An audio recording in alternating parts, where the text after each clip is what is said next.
안녕하십니까, 알림이 황희두입니다. 최근 대선 출마할 때 윤석열 씨가 뭐라 그랬습니까? 국민 약탈 두고 볼 수 없다. 그래서 반드시 정권 교체하겠다. 그리고 다음날 나라가 왜 이렇게 됐나? MB가 고대 후배에게 옥중 편지를 썼다는 소식까지 전해진 바 있습니다. 물론 많은 시민들은 윤석열과 이명박 씨의 이런 주장에 대해서 납득하기 어렵다는 반응을 보였는데요. 최근 조국 전 법무부 장관이 페이스북을 통해 이런 기사를 공유했습니다.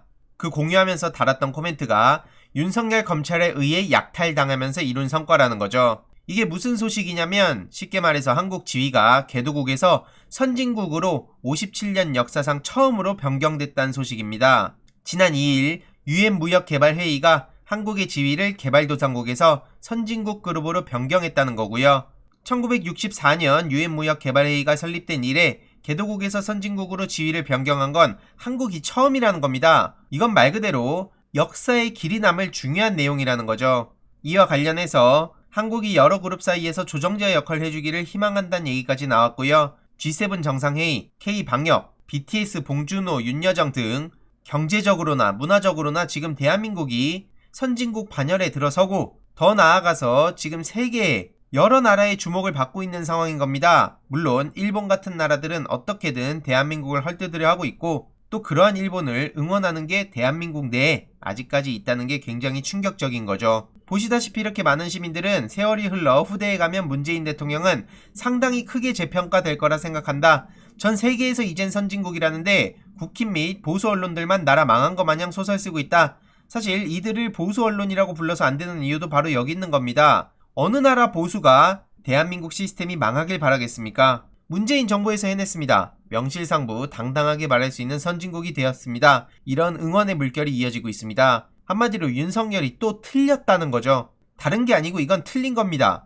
대한민국이 드디어 선진국 대열에 합류한다는 차원에서 문재인 대통령의 업적이라고도 불리지만 저는 우리 대한민국 국민들의 힘이 함께 있었기에 가능한 일이라고 생각합니다. 문재인 정부와 우리 민주시민들의 힘으로 여기까지 올 수 있었다 생각하고요. 보수가 집권하면 다시 후퇴할 것이라는 이런 우려의 목소리도 있었습니다. 그렇게 정권 재창출이 굉장히 중요한 것이고 또 그 무엇보다도 중요한 것이죠. 심지어 이런 뉴스에 싫어요, 화나요를 다는 사람들도 있었는데 대한민국이 잘 되는 게 싫으면 그냥 본인들 나라 뉴스나 관심 가져라 이렇게 뼈를 때리는 댓글도 있었습니다. 특히 베네수엘라 운운하던 사람들 다 어디 갔는지 좌파 정부 때문에 제2의 베네수엘라 되고 있다고 헛소리한 사람들 많았다. 조국 전 법무부 장관이 이에 대해서도 따끔하게 지적했네요. 최근 대한민국 1인당 국민소득이 이탈리아를 진짜 추월했다는 소식까지 전해졌습니다. 이건 지금 엄청난 성장 아닙니까? 그렇게 성장을 주장하던 사람들 왜 이런 성과에 대해서 애써 부정하는 겁니까? 베네수엘라 돼서 대한민국 망한다고 하던 사람들 어디 갔습니까?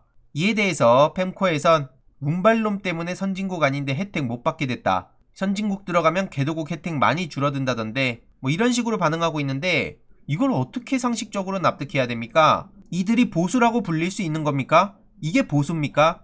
참고로 이와 관련해서 교묘한 사실 왜곡이 계속해서 퍼지고 있어서 간략하게만 제 입장을 밝히려고 합니다. 재보궐선거 무렵 저는 분명 2030을 향해 일배라거나 무식하다고 비난해선 안 된다고 주장했습니다. 제가 계속해서 관심을 가지고 목소리 내는 건 온라인 커뮤니티 환경인데요. 일부 사실을 교묘하게 왜곡해서 마치 제가 20대를 싸잡아 일배화됐다고 주장했다는 글들이 종종 보입니다. 앞서 보셨던 그런 커뮤니티 환경에 대해 문제 제기하는 것과 특정 세대를 싸잡아 전부 일배로 몰아가는 건 전혀 다른 차원의 이야기입니다. 저는 그런 주장에 동의하지도 않고요. 오히려 저는 일배 내에서 설득 가능한 대상이 있다고 주장했다가 비판, 비난을 받은 적은 있습니다. 예를 들어 혐오, 악플, 정치적 목적의 유저들은 불가능하겠지만 낮은 자존감, 왕따 등 현실 부적응, 스트레스 해소 같은 이유로 일배를 찾는 유저들은 사회 시스템 변화, 지속적 관심 등을 통해 거기서 벗어날 수 있게 최대한 노력해야 한다는 입장이고요. 제가 일배를 비롯해서 몇몇 커뮤니티에 대해 문제 제기하고 일배 악플러들을 법적 대응하는 게 마음에 안 들 수는 있지만 그렇다고 사실 자체를 왜곡해선 안 됩니다. 그리고 다음 소식입니다. 윤석열 장모 논란에 야당에서도 계속해서 부랴부랴 메시지를 내고 있지만 번번이 헛발을 차고 있다는 내용입니다. 계속해서 조국 전 법무부 장관을 언급하며 언론의 스포트라이트를 받고 싶어하는 듯한 김근식 씨는 안정환 엄마 사기죄까지 갖고 오면서 어설픈 주장을 했다가 오히려 많은 시민들이 왜 갑자기 안정환을 끌어들이냐 이러면서 많은 비판을 하고 있습니다. 마치 류호정 의원이 BTS를 갑자기 끌고 왔던 거랑 비슷한 논조로 보이는데요. 배우자와 경제 공동체라는 건 그나마 이해되지만 장모와 경제 공동체니까 연대 책임을 지라는 건 이해되지 않는다라며 안정환 선수에 대한 얘기까지 저렇게 정치적으로 이용을 합니다. 이에 많은 시민들은 안정환이 본인 엄마 10원 안 받았다고 했냐? 엄마 봐주라고 청탁을 했냐? 대통령 한다고 했냐? 공무원 한다고 했냐? 왜 애꿎은 사람 들먹거리는지 납득하기 어렵다. 사위가 검찰에 있던 시절 6년 전엔 무죄! 왜 그때는 무죄이고 지금은 상황이 달라졌는지 그걸 문제 제기하는 게 본질 아니냐? 이런 반응도 이어지고 있죠. 이런 정치판에 안정환을 들이밀다니 참 한심하다. 안정환이 정치인이냐? 이런 지적들이 이어질 수밖에 없는 상황인 겁니다. 게다가 장제원 씨는 윤석열 장모 유죄를 두고 사위가 장모 과거 사건도 책임져야 되냐? 이러면서 옹호 논리를 펼쳤는데요. 50 넘어 결혼한 사람이 장모 인생 검증하나? 이게 여기저기 언론을 통해 보도가 되기도 했는데 당사자가 결백을 주장하고 있는 만큼 사법부의 최종 판단을 기다려봐야 된다고요? 다른 걸 다 떠나서 조국 전 법무부 장관과 그 가족들한테 당신 뭐라 그랬습니까? 이러니까 장제원 의원이 이렇게 엄청나게 욕을 먹고 있는 겁니다. 본인 아들이나 잘 챙기라는 거죠. 조국 전 법무부 장관한테 했던 말 그대로 돌려드린다라며 가족 공동체라는 얘기를 시민들이 계속해서 할 수밖에 없는 상황이고요. 조국 전 장관이 동생 조카 건도 책임져야 됐냐? 조국 오촌 조카라 그러면서 언론에서 얼마나 따옴표 장사했습니까? 이외로도 이준석 대표는 윤석열 직권남용이 있다면 국민이 지지율로 평가한다. 이런 주장을 했다가 역시나 많은 시민들의 비판을 받았습니다. 직권남용이 있으면 처벌을 받아야지 국민 지지율? 애초에 그렇게 따지면 그냥 국민들 선택에 맡기겠다 하고 모든 걸 용인하면 되는 거 아닙니까? 이에 많은 시민들이 비판의 목소리를 낼 수밖에 없는 상황이라고 보고요. 게다가 최근 이준석 여동생이 환자로 온 이재명 친형 정보 누설했다가